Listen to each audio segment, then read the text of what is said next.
Let's talk about his crises. Right. Crises in the election and crises subsequently. Right. What were as he was running for election, what went wrong? What made it look dubious? Well, the first crisis was that Reagan had been out on the road and active for his entire adult life. And as he moves into politics, he does his commentaries, he does his columns, he's speaking all the time, he's testifying before Congress, he's going on the Tonight Show with Jimmy Carson. And after '76, losing so narrowly to Gerald Ford, he and Mrs. Reagan are thinking, we're going to make one more try at it, but they're not sure because by 1980, he's going to be 69 years old, which is, you know, even though it's only a generation ago, 69 then is we viewed 69 differently then than we do view it now. And in fact, there was a lot of polling that showed that if people knew that Reagan was going to be 70 years old by February of 1980, then the vast majority were against him being President of the United States. They simply thought it was too old to be President of the United States. So he had that working against him, but his biggest crisis was that his campaign managers played into those worst fears of the American people, because for the entire year of 1979, he goes off the road. He's not giving speeches, he's not campaigning for candidates, he's not campaigning for himself, he's not testifying before Capitol Hill, he's not going on the Sunday morning shows. And so all it does is play into the whispering campaign that's been aimed against him, where people are saying, see, that's why Reagan's off the road, because, you know, because he's too old, because he doesn't have the energy anymore, because he's hiding out at the ranch, he's trying to conserve himself for the '80 campaign. And this whispering campaign breaks out into the open. And every article about Ronald Reagan in 1979 is shot through with speculation about his age and that he was too old to be president. That's interesting. Winston Churchill was 65 when he became Prime Minister. Right. But the second Churchill administration, he clearly was too old. Right. He wasn't in command of all these. And a lot of things that went wrong later right. Were due to what happened in that second administration. Right. The unfettered immigration, right. the growth of the power of trade unions unchecked, right. And just a lack of interest and control and maybe ability. Right. But of course, during the Second World War, up to the age of about 70, he was superb. Yes. And so this is a very delicate issue of age. Yes. Konrad Adenauer was 86, I think, when he became Chancellor of Germany, something right. extraordinary and very successful. Right.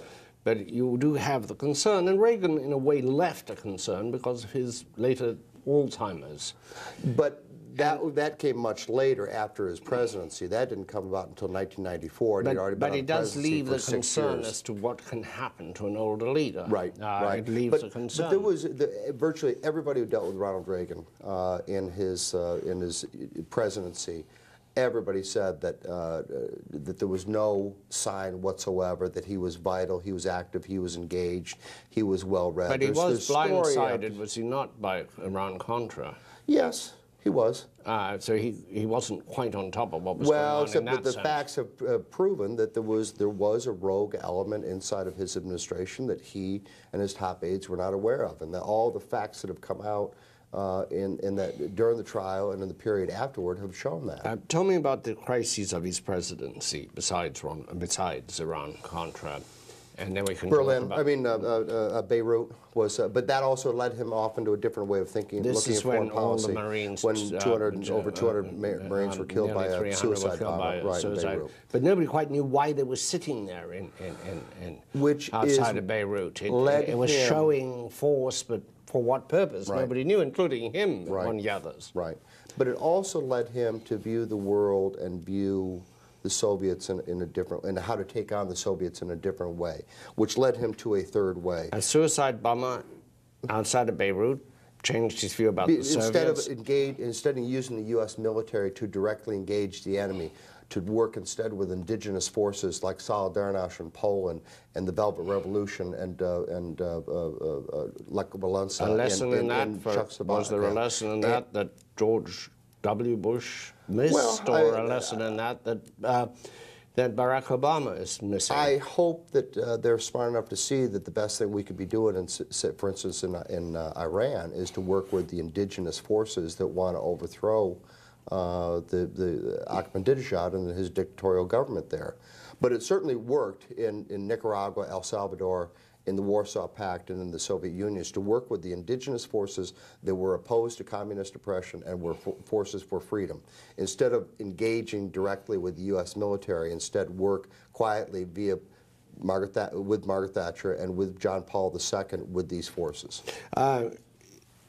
After he was shot by Hinckley outside of the Hilton Hotel here in Washington, there was a very bad period in his presidency, was there not? And Howard Baker came in and as chief of staff, and the former leader in the Senate, and things got better again. How bad was it in that period of indecision when there appears to be nothing but infighting in the administration? I can't speak to that, Llewellyn. I can tell you is that he was closer to death than people realize.